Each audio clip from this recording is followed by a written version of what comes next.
Kate Mila Falcha, welcome to Irish Granny Tarot. It's time for our Saturday book, and this week we're doing something slightly different.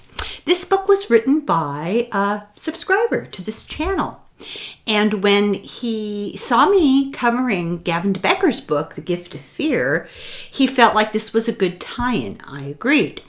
So I read the book, and I especially, it's a lot of the same content, but from a different angle, more practical. And we're going to go through the practical stuff relatively quickly. I want to focus on some of the advice about gun violence. I don't want to say too much. I don't want to get in trouble with YouTube. They're very sensitive. But the mass shootings that have been going on. Ways, strategies to keep yourself safe. Just breathtaking that we have to think in those terms, right? But before I start, I'm going to ask the author, Wes, please email me. I lost your address. I don't know how I found it in the first place to contact you. Oh, I know how I did. I responded to your comment. I got a new phone, and a number, not all, it's really weird, a number of my contacts have evaporated. So if you would be so kind, get in touch with me, because I told Wes that I would love to have a chat with him here on the channel. So, what's the book? Your Best Defense, Smart Strategies for Staying Safe by Wes Manko. Now, Wes is a Defense Works creator. The name of the company is Defense Works, and they provide, consult for people, businesses, etc. And he's the best one to really explain and describe. So we'll keep our fingers crossed that we track Wes down. But the book is created in a way that you can read each chapter as an individual entity in any order or put them all together. And in the foreword, he explains that these are ways to avoid or neutralize violence coming into your life. He believes that it's up to us to take responsibility for our own safety and not assessing blame on victims, because sometimes it's impossible to avoid, but providing ahead of time strategies that optimize your chances of not being a victim. Chapter 1 is called Violence Surrounds Us, and it tells of his dealing with a high school bully, which got him interested in martial arts. And he found that it was really his martial arts experience didn't help in actual physical fights. So he decided to just react out of emotion and just punch this bully. And it worked, and the bully and his pals backed off and left him alone. By the way, this book, I don't think I said, this book was written in 2018. Now, in my summary here, I do gloss over some details of some narratives, some personal stories, so that you'll get the book and read it. Chapter 2, The Importance of Intuition. And, you'll notice a lot of similarity with Gavin de Becker's book. I think Wes has a lot of respect for that book and for de Becker's work, and it makes an awful lot of sense, and it's a good thing to hear it to be what's the word I want, re-emphasized by another safety expert, validated. There's the word. I couldn't think of the word amethyst the other day. I'm starting to worry about myself. It's my favorite gem. Nobody cares, but I had to I had to Google purple stones. This is very sad. This is not a good sign. Anyway, back to the book. Chapter 2, The Importance of Intuition. It's very important, he said, that you walk around with kind of a don't mess with me attitude. And you don't have to be belligerent because that could invite problems too.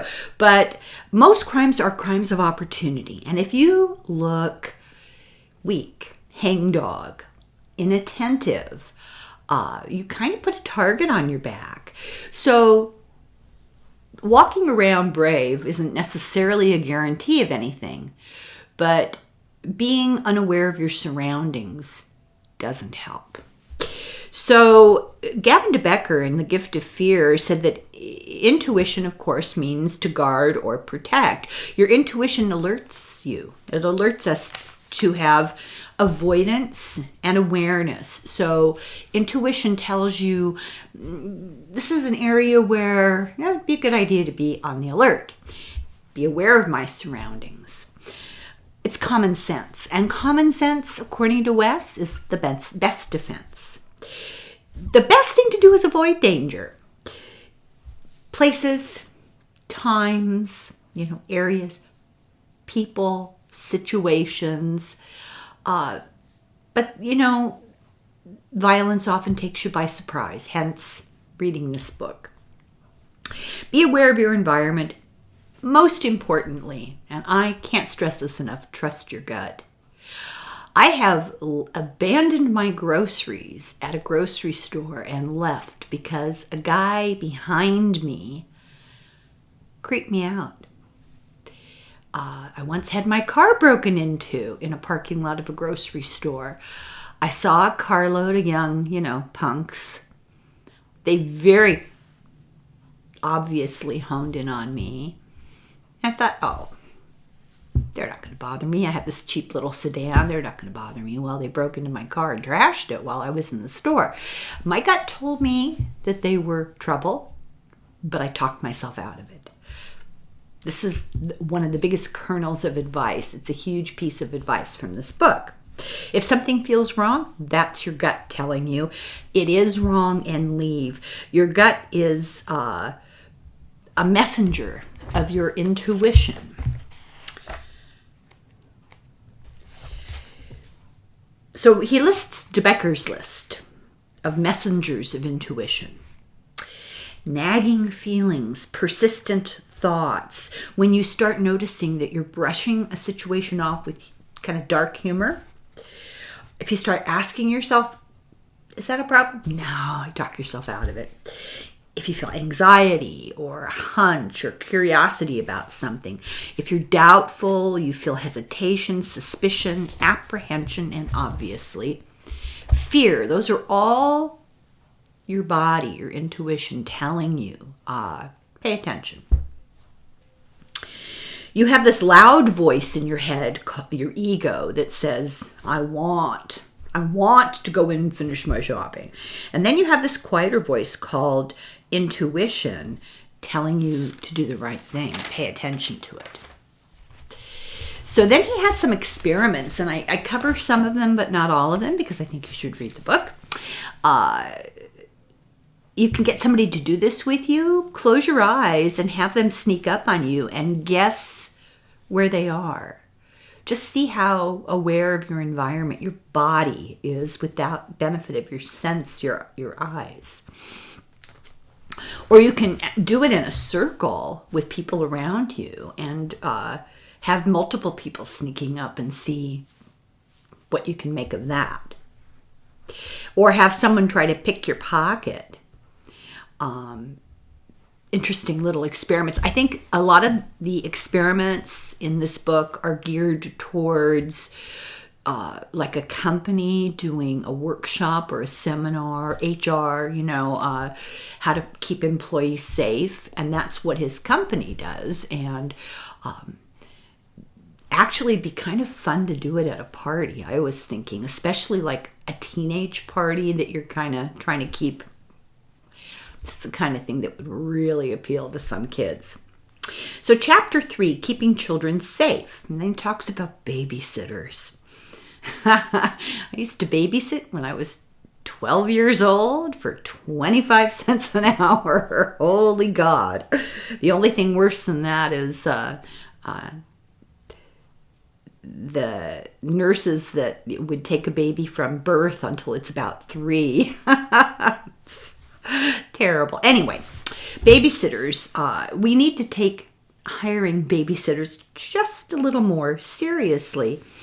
And when we interact with licensed daycares, it's usually a better idea to put a child in a licensed daycare with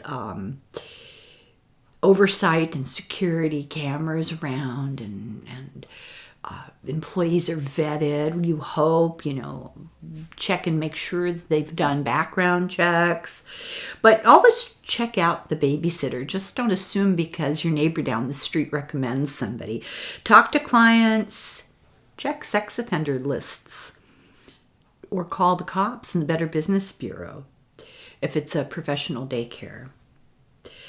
So he says it's important when you hire a babysitter to have an application, and there's an application in the book that you can use as advice. And then interview the person, and there are questions in the book how to go about interviewing somebody to get the most information out of them, the most useful information, asking open-ended questions that don't require only a simple yes or a no. Just let the person talk. Ask for references, and then when you call those references, ask them, who else do you know that knows this person? That's an unexpected, unwarned, ahead of time reference, which might be very helpful. Ask things like, tell me about the babysitter's friends. If it's a woman, how old is her boyfriend? Does he live with her? It seems common sense. But listen to your gut and watch out how the applicant reacts to questions. If they get defensive, ask things like, how do you discipline children? And how did your parents discipline you? And did your parents ever use physical punishment? Because that will reflect. So there's a big list in the book. Very helpful. You want to look for maturity in the person and probity, honesty. Make your rules really clear. And the first rule should be that the babysitter is not allowed to take the kid or children anywhere, and not to give baths, period. And write the list down, like on the fridge or something where they can see it, and then include emergency information. Put up nanny cams, do it, you have to. And read DeBecker's book, Protecting the Gift, which I have not read, so I should. Except my kids are all grown up now, so thank God. Anyway, children also should be given, and the babysitter should be given the name of a nearby neighbor that's a safe place to go in case of a fire or an emergency. So, most of us are long past the time of having to deal with small children unless you've got young grandchildren.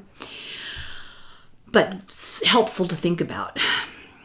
Bullies. This requires a multifaceted approach. If you've got a child who's dealing with school bullies, you want to talk to the teachers, the school authorities, the cops, and other parents, all of them. Cover all the bases.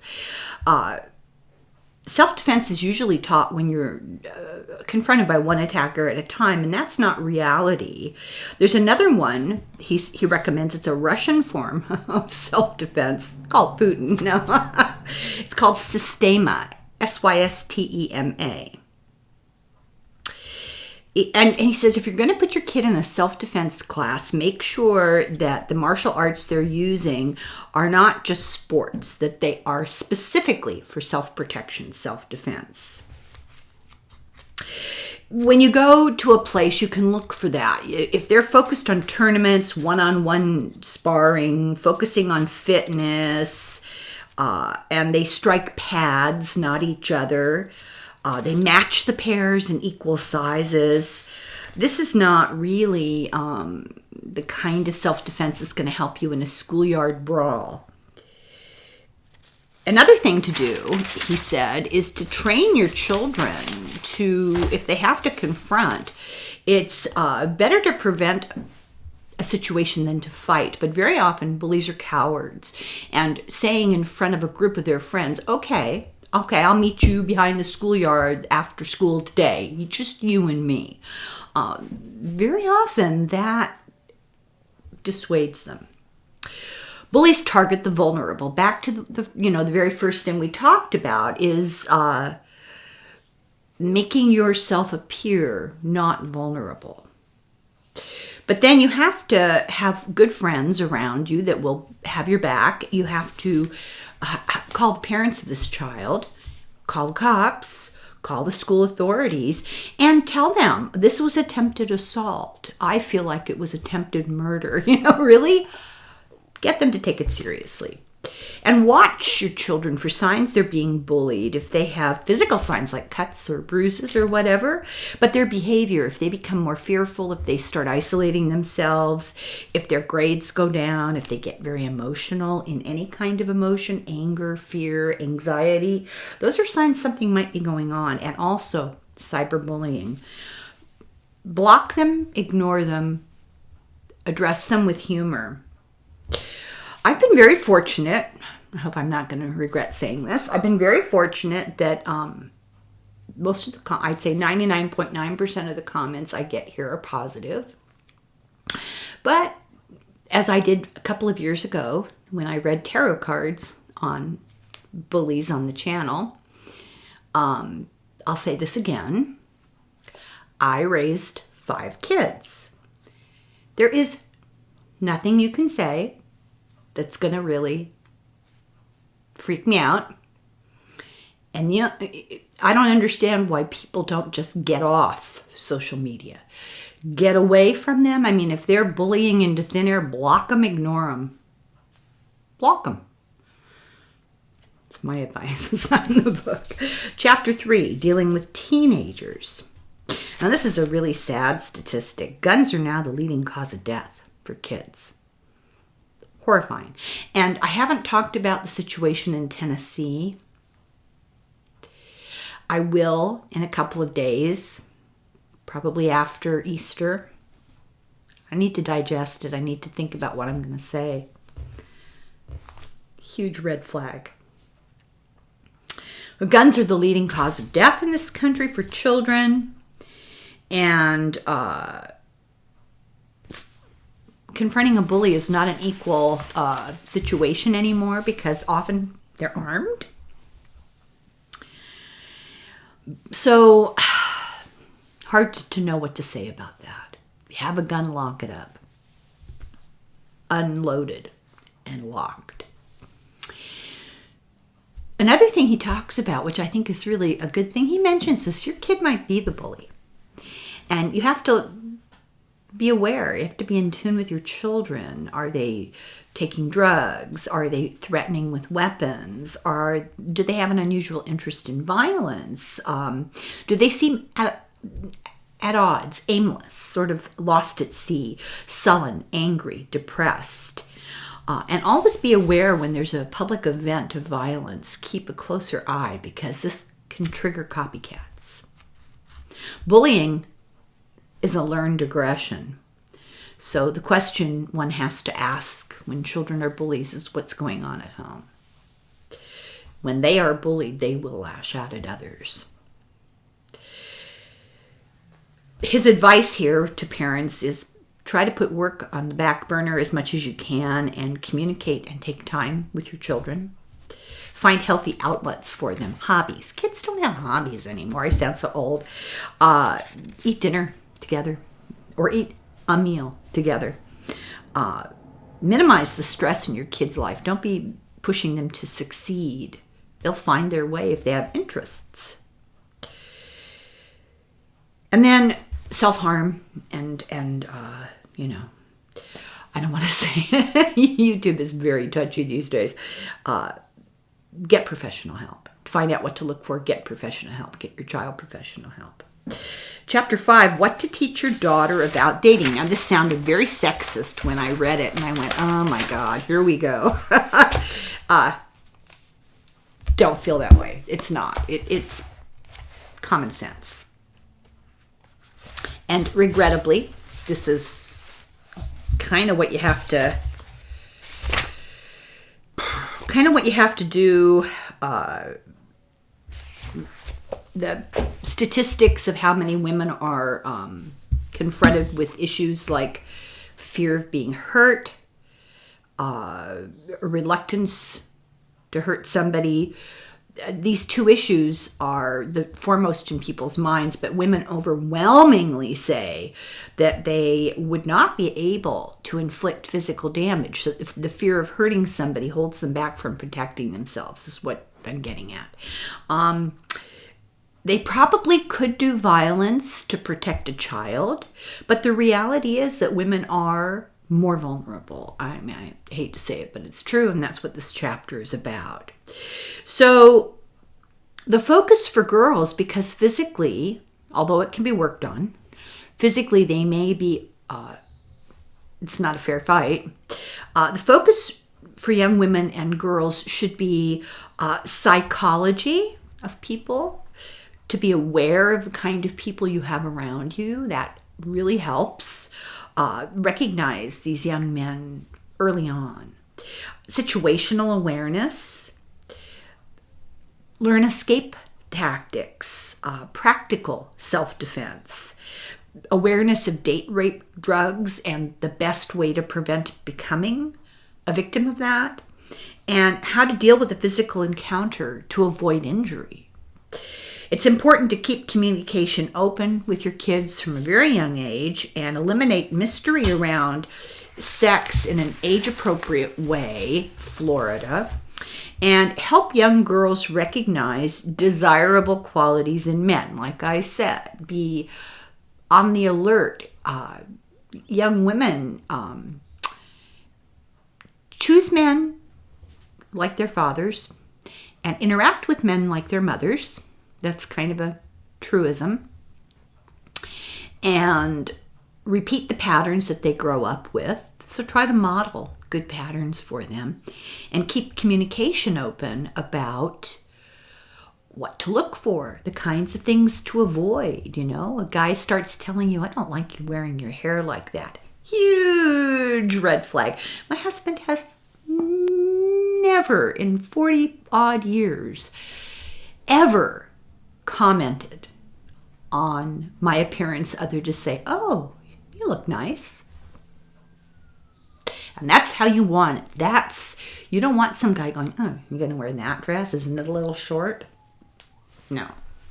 So there's a list of things that girls need to know.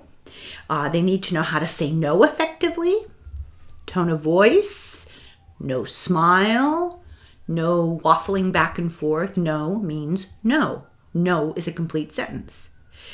Keep a phone with 911 punched into it, accessible, that emergency button thing. Keep it with you. Teach your girls from a young age. If somebody is bothering you in public, not only is it okay to make a fuss, you're required to make a fuss. Hit, punch, bite, scream, shout, carry on. Don't worry about making a scene in public. Be aware of the fact, I think this is so interesting, I never thought of this. You can put drugs in ice. You can give somebody a glass of ice water. They can watch you put the water in the glass from the sink, from the tap. And they'll say, you want ice with that? The ice is pre-drugged. I just couldn't believe that. When you go to the bathroom at a party or a get-together or whatever, take your drink with you. And if you're at a restaurant, don't return to a drink that's been sitting there partially consumed if you leave the table. Always keep the buddy system. Don't separate from your friends at discos and parties and clubs.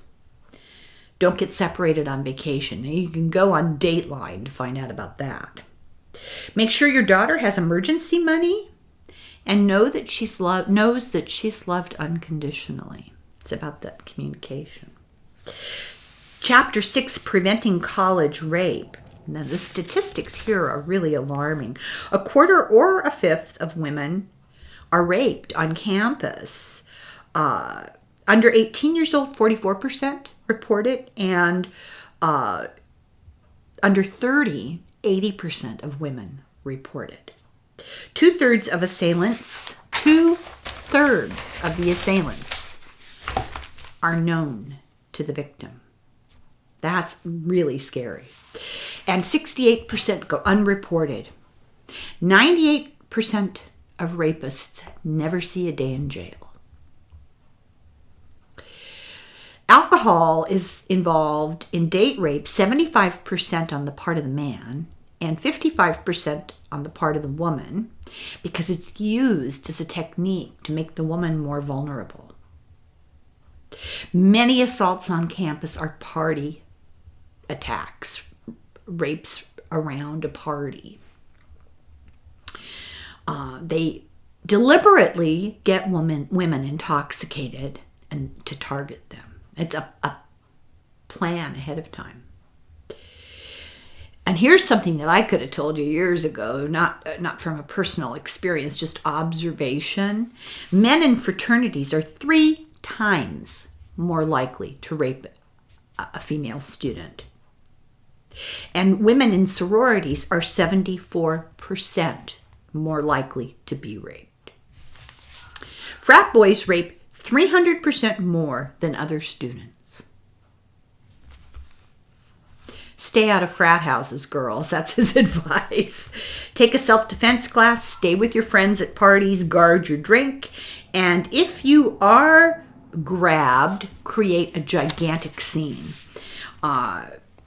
There should be a Good Samaritan policy on campuses, and the schools should fine or expel anybody that is around a situation like this and just refuses to help. It should be punitive if you don't help, and it should be rewarded if you do help. And in your purse, you should have a flashlight and a doorstop so that you can block a door because you're not strong enough to hold it back physically. Tell people where you're going to be and arrange for them to phone you to check on you.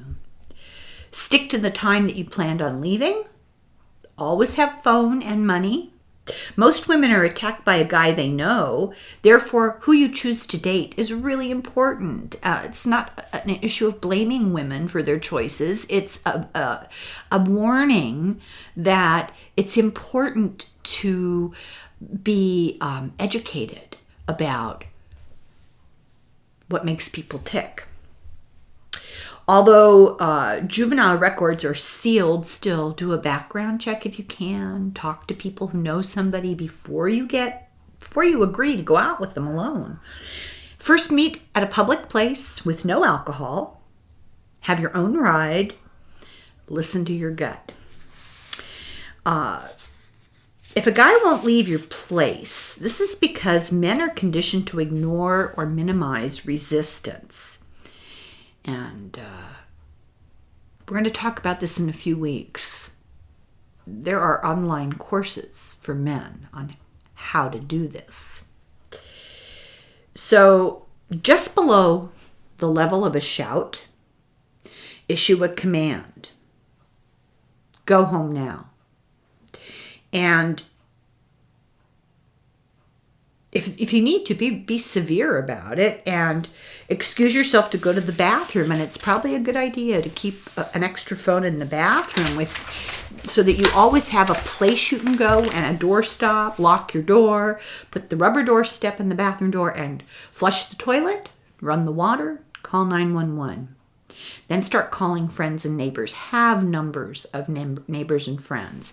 Stay in the bathroom. And if he asks, tell him you're sick. Tell him you have diarrhea. Statistically, the more you date, the more likely that you'll encounter a predator. It's just statistics. And remember that 75% of them drink for the situation. So just be really wary of who you date. Be on guard with athletes and frat boys. This sounds terrible that you have to sort of demonize an entire category, but we're now talking statistics. So it's just common sense. Avoid parties where there's a lot of drugs and alcohol. And don't date macho men. Well, no one had to tell me that. So unattractive. That toxic masculinity ick. Be clear about your physical boundaries. And a simple kiss does not equate permission for free range. That's how he puts it. I love that. And end your date at the first sign of unwelcome behavior. You can always just claim that you're sick. And memorize campus security number. Keep it written down in case your phone gets stolen. You've got that number that you can borrow a phone. Ask women to escort you after a party in a group. And if that means 2 or 3 people sleeping over so that the last person's not returning home alone, it's a good idea. Don't ever leave with a man, even if it's somebody you know. Don't, because, there was that young woman in San Luis Obispo in California that disappeared for so many, Kristen something, disappeared. They couldn't find her. Her pal who escorted her back to the dorm killed her. Don't ever be one of the last few out of a frat house. And does the university have escorts for free rides or self-defense classes or public phones? Does it have a trained staff to deal with sexual assaults? These are the kind of things people don't think to ask before they choose a school. Signs that the school would be an aware school to go to would be a trained group of people to deal with these situations. So if you're on the street, so this is more likely to be the rest of us. We're not in college anymore. Well, we could be, but predators look for easy targets. They are very good at evaluating your posture, your stride, the kind of confidence you exude, your eye contact. It's very good to keep a physical distance from people around you on the street. Never accept help carrying things. Never offer to give map help. And those sorts of things are used as tactics to distract you and let your walls down. That's called a boundary crash. And if they do that, and you know that that's obvious, you go stop. You have to be really loud and aggressive and firm. Another good tactic, if you're in a public place and somebody is starting to become a problem, signal friends. Hey guys, wait up, and cross the street. And don't hesitate to approach an older woman like you know them and tell them, hey, I need your help. This guy is bugging me. Areas that are particularly dangerous, I think we all know this, parking garages. You have to be particularly aware. Another thing that can be dangerous is walking alone at night too close to buildings and alleys. It's important to back into parking spaces so that you can make a quick getaway. It's terrible that women have to think of this. It's just perplexing. Elevators and stairways can be a problem. It's good to have a tactical type flashlight with a strobe and that makes a noise. Those are really good things to have. And unfortunately, he recommends you avoid jogging, exercising at night. Always carry pepper spray. I live in a semi-rural area, and we sometimes have loose animals. We've actually often had cougars. I carry bear spray. And when I'm in areas that are a little less inhabited, there are a couple of places along my route where we have forested fields and only one house way in the back. I take out my pepper spray, put my finger on the button, and then I just carry it. Have my phone available if I need it. And my kids tease me. I'm so paranoid. But hey, I read the books. So practice awareness. Practice situational awareness. Know your surroundings. Know street names. Know addresses. Know compass directions, which is really hard for women. Women are more likely to say, go 5 blocks to the left to the purple house, turn right at the petunias. Men will say, go 1.3 kilometers north-northeast. It's just so weird, and it is gender-linked. Scientific studies. People watch. Be aware of the people that are around you. I got really good at that during the worst of, our unfortunate medical event of the past 3 years, because I was detouring around people even on the street. And I know all the people in my area that walk. So when I see a stranger, red alert. Have intuitive awareness. You can increase this with breathing exercises, meditation, listen to your gut, and avoid alcohol. Spring break's a big problem. Get your rooms together. Like if you have a bunch of people, don't get rooms on separate floors or different hallways. Get them side by side. Adhere religiously to the times you agree to do things. Don't tell somebody you're going to meet and show up late, or have them show up late. Respect the local norms, because if you're going outside the country, people have different customs and they can take offense, which can make you a target. Copy your passport and keep it in a safe place. Keep the original in the safe or use a money belt. Don't leave your purse and your drink alone, and don't wear valuables. Don't wear your grandmother's diamond tiara when you're on vacation. Try to blend in. Try to dress like the people around you. Have a cheap phone with tracking on it. Stick to your itinerary. Make sure that everybody at home has a copy, so if you suddenly disappear, they are aware you have disappeared. You want to be checking in. Be on the alert for drugs. Wear shoes you can run in. Leave the fancy high heels and boots and stuff at home. Wear comfortable shoes that you can walk and run in. Stay together in a group. Use the hotel shuttle, and divide your money up and put it in different places, so if you get robbed, you have some money left. If somebody stops you on the street to rob you, drop your purse and run. Keep your essentials in a belt. Drop your purse and run, man. They get your Kleenex and your map and stuff. That's okay. Take care with cab companies. Research them. Know what car you're getting into. Be really careful at Ubers. In the hotel, the best place to stay is the middle floors. The top floors might be too high for rescue in a fire, and the low floors are too easy to break into. Good procedures, he says, is to know that a good idea is to know that your university has procedures in place. I mentioned that already. 28 of the top 50 universities in the U.S. News and World Report are under federal investigation for cases of sexual assault. Let me say that again, because this blew my mind. 28 of the top 50 universities in the U.S. News and World Report are under federal investigation for sexual assaults on campus. The book discusses organizations for ending campus violence and helping victims. There's a lot of really useful information in there that I won't go into. I recommend that if you're interested, you should get this book because it's a really great resource. Teach your boys to behave. The CDC says that there are only 3 things that reduce sexual violence: safe dates, shifting boundaries that should be taught by middle school, and an understanding of real consent.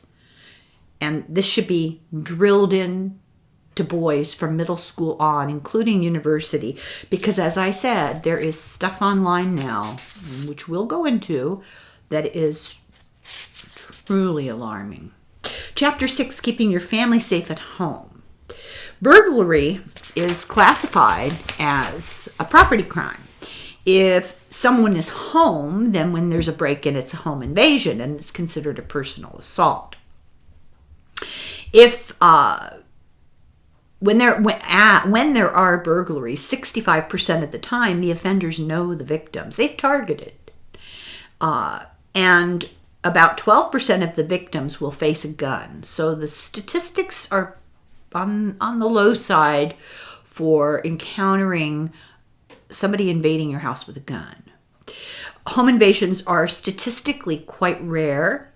The most effective deterrent, let you think about it for a second, a dog. Security systems can be breached. They can be ignored. You can be killed before anybody responds. 80% of crime at home or work happen in parking lots or public routes that you travel regularly. 80% of crimes. So from the driveway to the door, from the office to the car, walking from the bus stop, though 80% of crimes.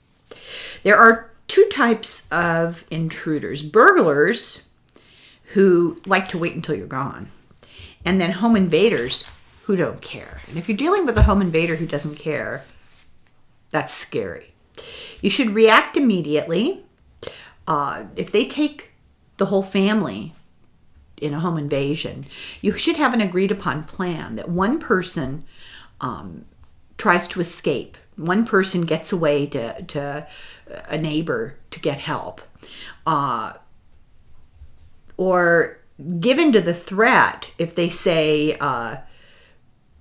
to you, okay, they say something to you like, well, we'll hurt your wife and children.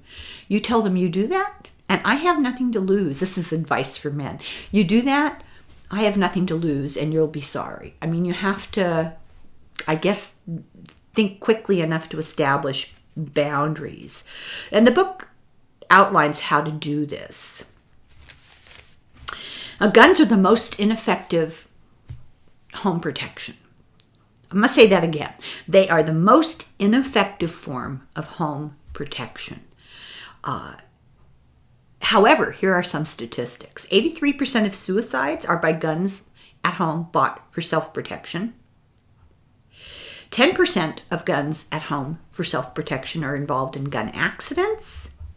And a child a day minimum dies from a gun at home bought for self-protection. The best way to dissuade any having to deal with this is to have thorny shrubs, have doorstops to keep yourself, create kind of a safe room, have a neighborhood watch, have a dog, have a safe place to run to, keep your lights on timers that vary, and have the illusion of a large dog. And I heard a famous criminal, a lifetime burglar who, this guy's a con artist, and he got out of prison and decided to make a life being a consultant on how to avoid people like him. And he said that if you've got somebody who's a professional criminal or somebody who, a professional burglar, or somebody who is a serial burglar with just burglaring stuff, property crime in mind, the best way to dissuade them is to put a dog bowl and dog toys in the yard. Because they're looking for easy targets and they don't want to bother. There's plenty of easier targets. They want a soft target. They don't want to have to deal with a barking dog. And even if the dog won't be aggressive, they don't know that. Even if the dog that you have is not a loud dog, they don't want to gamble that this dog is going to go nuts and just yap, yap, yap, yap, yap, and the neighbors will look out the window. So they'll pick somebody that seems like they don't have a dog. And he recommends get a bark alarm. There is such a thing as that. You can have this thing that barks like a big mean dog in your house. Just the sound of it can keep people away. It's a deception, but now this is not going to fool criminal neighbors or criminal relatives. You have to be aware of that. Your nephew or your niece's boyfriend, statistically. Then he talks about domestic violence, and I'll try to be somewhat vague. Most deaths involved in domestic violence, 75% happen when the woman leaves. And therefore, all the experts recommend, all psychology, criminal, all of them recommend, if you're in a troubling relationship, the sooner you get out of it, the better. Don't wait for it to get better. Don't think he's going to change. Some ways to spot a potential abuser. He has abuse in his family. He's controlling. He love bombs you, and that's really hard to not like, flowers at work and neat presents, and don't fall for that. Somebody who's in a real rush to solidify the relationship. Oh, we only knew each other for 30 days before we went to Las Vegas. Yeah, not very smart. Now it happens. There's the one family in your circle whose parents met when they were 18 and eloped to Vegas after 30 days and have been married for 50 years. The exception, not the rule. If this guy has a history of violence of any kind, if he uses alcohol or drugs and then excuses his poor behavior on that, if he's jealous, use your intuition. And I don't know, I can't remember. It's been a while since I read the book, actually. I've taken notes on it, how he treats the women in his family and how he treats animals. Those two things, to me, really come as red flags. Women can tell themselves, oh, he'll change. I'll change him. I'll be such a good influence. It's really not his fault. Well, what else do I deserve? Or it'll change with time. He'll mature. No.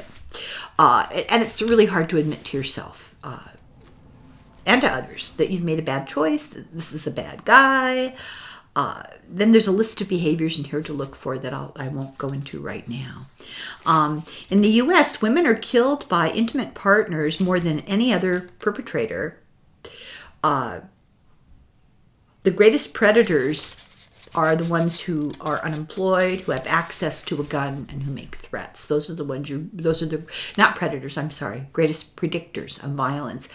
If the person is unemployed, has access to a gun, and makes threats. That's huge. Chapter 8, workplace violence. So in 2012, it cost the U.S. $121 billion a year. So there's financial incentive for people to get a grip on this. It's the leading cause of death for women at work. In 2015, women suffer more than 70% of lost hours at work because of a violent situation. Firearms are the primary weapon, and murder is the third cause of workplace death, not accidents, industrial accidents.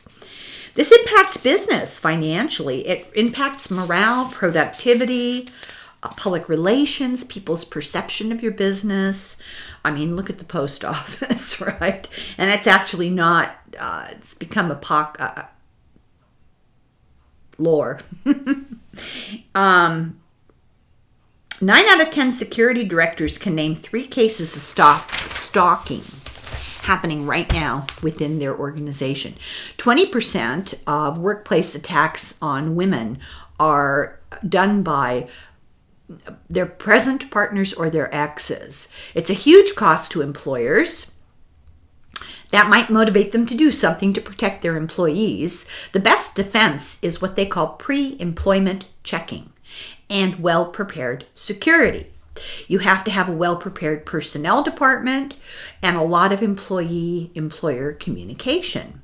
And where it starts is with the initial job interview. Before you even hire somebody, you have to do extensive background checking, and there's advice in the book. The best predictor of violent behavior is violent behavior. If you see this in somebody's past or even threats, that's a red flag. And you have to act immediately. If somebody comes to the boss and complains, they can't brush it off. They have to take it seriously, take it very seriously. So employees need to report threats to their employers immediately, and the employers must react. If you need to have an anonymous tip line or an anonymous box you can drop a note in, because people can be afraid to report. And the termination, the way that it's handled, has to be done right. It can't be negotiated during the termination interview. You don't want to humiliate the person. You want to have all the important heads of the business there present, but you don't want to have security right in the room because that's intimidation.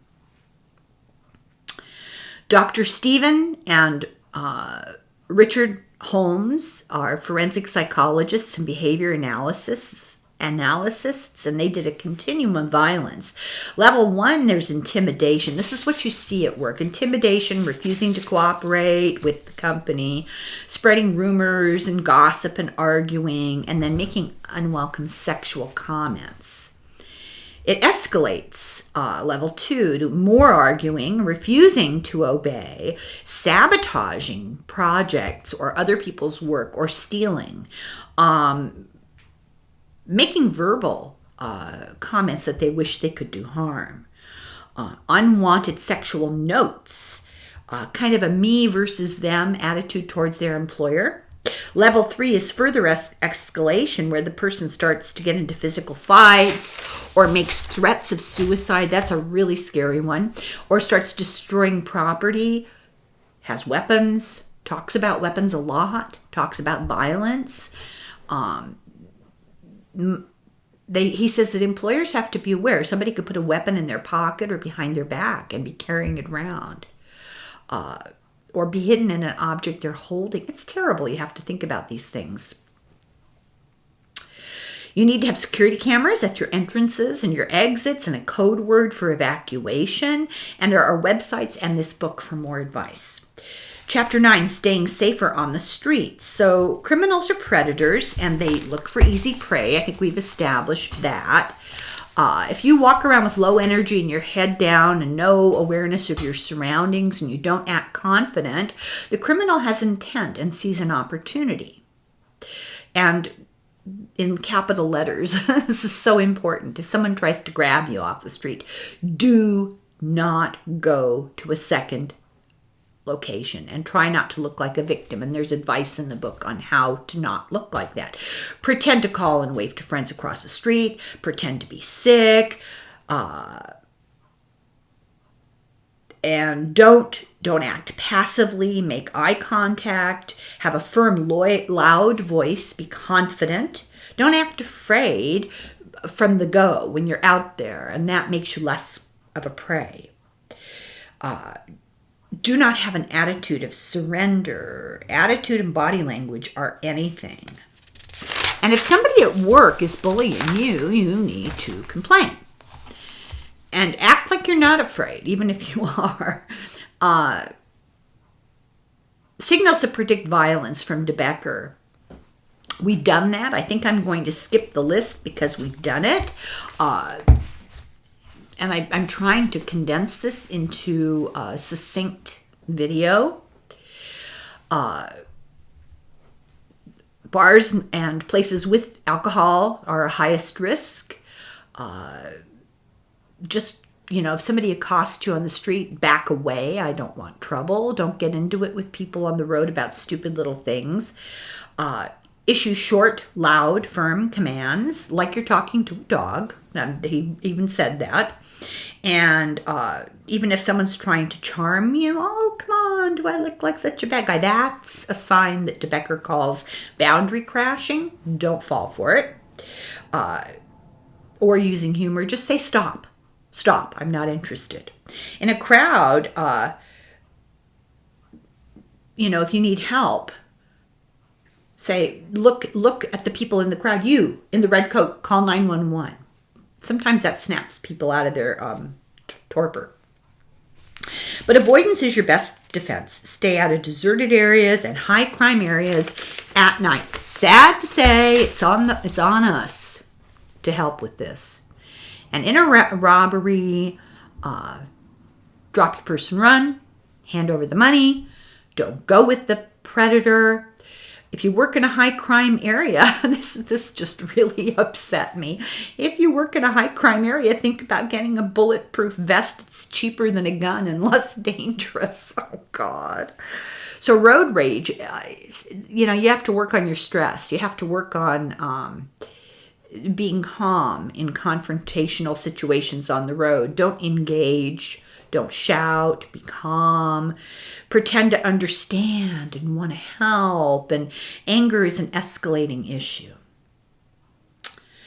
So chapter 10, preventing sexual assaults. There's one sexual assault every 98 seconds. There are 321,500 a year that happen to people over 12 years old. And as we said, at least 66% know their assailant. 93% of juveniles who are attacked know their assailants. And unfortunately, 80% are parents. Only 7% are strangers. These are very disturbing statistics. And there are more statistics. The majority are just not reported. And he breaks it down into all kinds of statistics of age groups and genders and situations. It's just really depressing. So some of the steps a predator takes to single you out determines you're vulnerable, tests your behavior, makes that first foray into your boundaries to see if you're vulnerable. They may lock into you as a target through intimidation. So, as we said, it's important to carry yourself with authority. Avoid the situation if you can. Fight back if you have to. Go for eyeballs, throat, and genitals. Or give a good swift kick you know where and run. Tell yourself, I will survive, and make that your focus. Usually it's ineffective to plead, talk, rationalize, or cry, but every situation is different. Chapter 11, dealing with an uncooperative, violent felon. So this is a guy who's in jail but's getting out. Write a letter to the Department of Corrections expressing your concerns. Alert the local cops this person's getting out and you're aware of it and you think they're a threat. And if you have to, while the person's locked up, change your name and your social security number. And he says this is very extreme, but they see cases like that. On release, on the person's release, notify the press. And the press might put the cops under pressure. Not always, but maybe. Get a dog, set up alarms, tell your employer, tell Crime Stoppers and the cops. Learn how to use your phone to record. Contact a shelter and notify probation if any threats are made against you. And that's for women who are dealing with, personal threats. So there's a chapter on terrorism and stochastic, which is using fear, domestic violence, in domestic terrorism. And a lot of statistics about that I kind of want to go over. He talks a lot about the paramilitary, the neo-Nazis, the white Christian nationalists, which we've covered so much. So I'm going to gloss over that. Gives numerous examples, and he talks a lot about the media contributing and how we need to return to the fairness doctrine, and I wholeheartedly agree with that. So chapter 13 is gun violence. Gun violence is killing us. So he's talking about mass shootings, 70 mass shootings and 80 deaths in 2023 so far, and in the last 3 years, more than 600 mass shootings a year. 46% are at home. 46% of homes have guns, and 81.4 million Americans, 32% have guns. I thought it would be higher, actually. A third of all the world's guns are in the United States. 446 million guns, 98% are civilian. There are 120 guns to 100 people in this country. The average owner has 5 guns. And during the pandemic, 1 out of 5 homes bought a gun.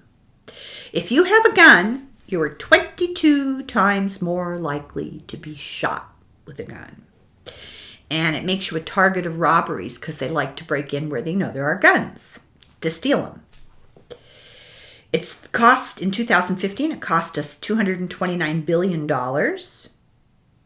And it gave Wyoming as an example. It has the highest number of gun deaths, the highest per capita amount of violence, so the guns didn't keep anybody safe, and the highest cost per taxpayer, $1,400 a year per person in Wyoming related to gun violence. There's lots of propaganda, lots of misinformation, and they make their own media, and then there's no peer review, and then they misrepresent. Scalia is the one who defined the Second Amendment as a gun rights protection, which it isn't. The Second Amendment was intended to allow state militias to control slaves. I'm so happy to hear him say that, because a lot of people don't know that. I'm not happy that it happened. I'm happy that he's acknowledging it, because it's information we need to have about our past, which is why they're trying to keep it out of the schools. So pro-gun arguments that good guys with guns will save everybody, and statistics show that it doesn't prevent violence, and it actually makes it easier for mass shooters. Another argument is concealed carry reduces crime.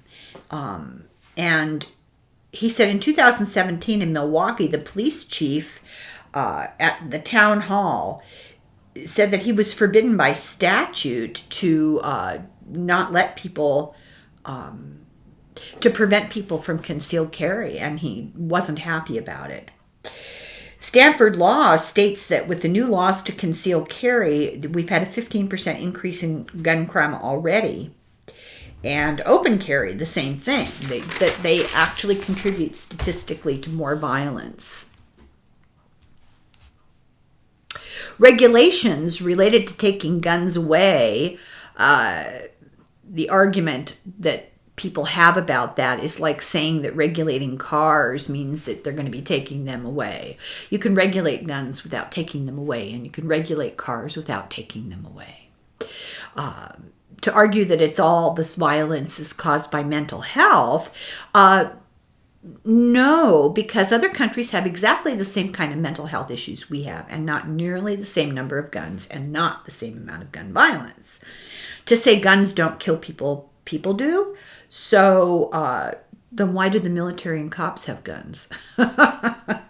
So the truth is we need stricter laws to have lower deaths. Background checks are an inconvenience.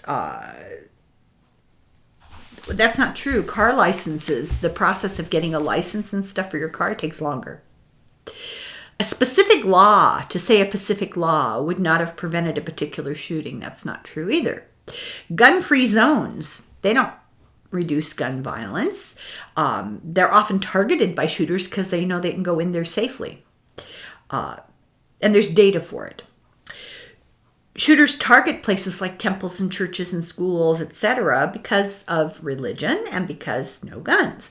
Almost always, there's another motive, not only that it's gun-free, but they usually have an issue of race or religion or gender or minority status, or it's an employer, To say that increased gun sales will reduce crime, it's a faulty argument. Gun violence is the issue, not crime.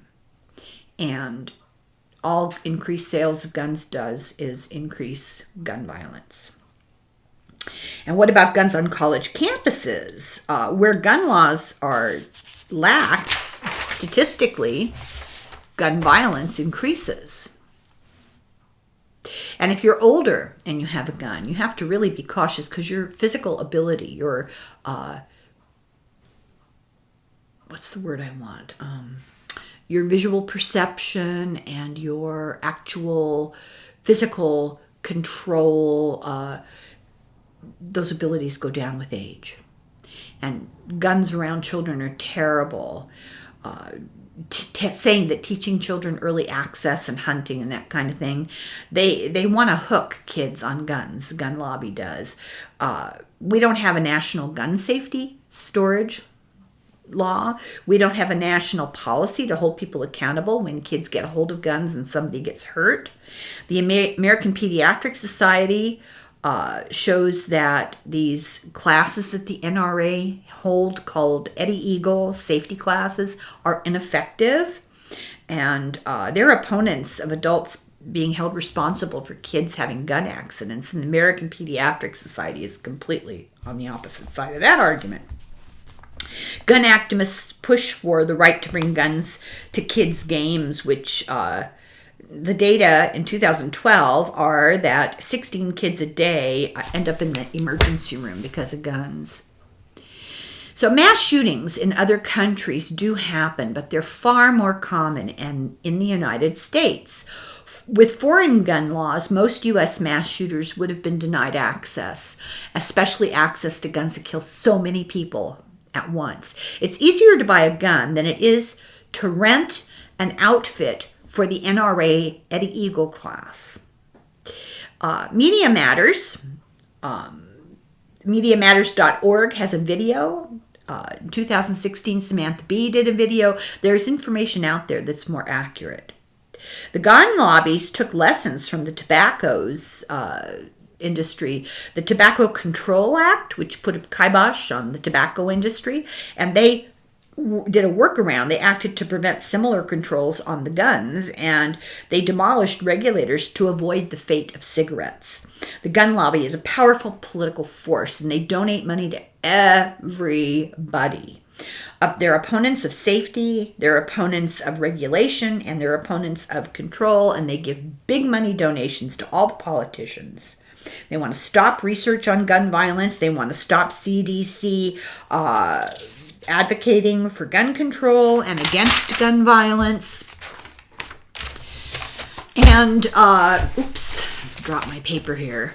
ALEC, that group that teaches different states, gives them templates on how to change laws, are into this developing pro-gun legislation on college campuses. Just think about combining access to guns and binge fraternity drinking. That sounds like a great combination.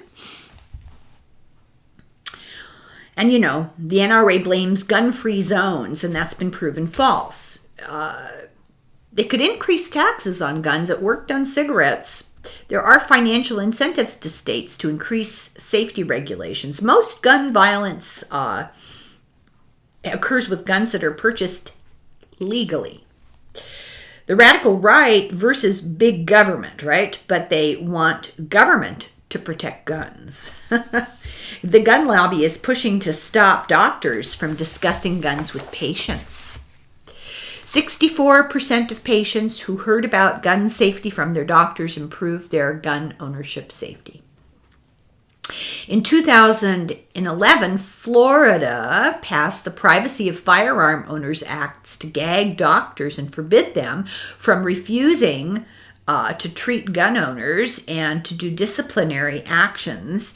And ALEC, against the doctors, and ALEC removes a tool that with this law that was used against the tobacco industry to educate the public. The doctors are just trying to educate the public. So what to do? Canada law as opposed to U.S. law. How does that look? In 2013, Canada had 131 gun deaths. In 2013, the U.S. had over 11,000. Canada has no NRA, no gun lobby. They have 30.8 guns per 100 people. They're number 13 in the world. United States is number 1. The only thing we're number 1 on anymore. And Canada's laws are much stricter. Guns are classified. Non-restricted guns in Canada are rifles and shotguns. Handguns, automatic weapons, sawed-off guns, and military guns like the AK-47 are prohibited, and restricted are certain handguns and semi-automatic rifles, but there are strict requirements for ownership. All ownership of guns in Canada are federally licensed. In the U.S., it's done state by state, if at all. All are subjected to firearm safety tests. You have to be over 18. If you're between 12 and 17, you can use unrestricted guns with adult supervision. And they do background checks on your mental help. There's a central database on criminal behavior, on your addiction, domestic violence, your violent behavior, and they get third-party character references. They have no conceal or carry. You can apply for that. It's a special thing, and it's only if you can prove that it's a protection for you, like if you're a politician and you've been threatened. They have no open carry. They have strict lock and unloaded laws. We could use other self-defense. We could use pepper spray, tactical flashlights, tasers, bulletproof vests. They could code the ammunition to help identify. The book discusses bulletproof stuff, blood clotting supplies, bulletproof backpack. I mean, it's really depressing. Then chapter 14 is elder abuse and self-defense for seniors. I think this is important for all of us. I'm going to run a little late here and make this all one video. And he recommends that, if you have somebody elderly yourself in your life, normal people bruise when they're older. Their skin is thinner, their capillaries are more delicate, and they have medications that lead to it, and they're more subject to falls. So it's not unusual, but it is unusual to have repeated patterns on the torso. Extremities, always bumping your shins. With abuse, you'll see them on your head or your neck or your torso. So you look out for behavioral changes after you look for bruises, breaks, swellings, welts, the use of restraints, a refusal to let you see the patient alone, like if you've got an elderly person in a nursing home or a care house and they won't let you see them without them present, they're trying to keep information away from you. If they look dirty, their clothes are in poor condition, they don't look like they're well nourished, their hair's not combed. Also, there is sexual abuse against the elderly in these places. Enforced use of pornography. I mean, it's just awful. Best to call Adult Protective Services or an elder abuse lawyer or the National Center for Elder Abuse. Older people can stay mobile if they think about it ahead of time.